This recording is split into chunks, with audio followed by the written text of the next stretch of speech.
pasang Quran atau zikir dalam rumah. Cukup-cukuplah muzik sejam 2 jam. Ada orang dia on muzik dalam rumah. Gantilah sama dengan bacaan Quran. Buka di ruang tamu, tak payah lompat-lompat suara tu, perlahan je bagi dia pasang. Cuma Quran ni dia ada adab dia yang dan disiplin dia yang sangat tinggi, sebab dia kalamullah, kalam Allah. Kalau zikir kita pasang, kita sembang, tak berdosa. Tapi Quran kita pasang di ruang tamu, kita bersembang, berdosa. Lain lah. Dia lain. Quran sangat mulia.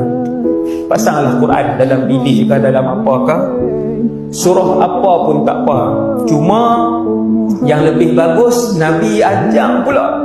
Subhanallah, Nabi ajak, Nabi kata untuk menghalau kejahatan sihir daripada dalam rumah, pasanglah Al-Baqarah dan Ali Imran.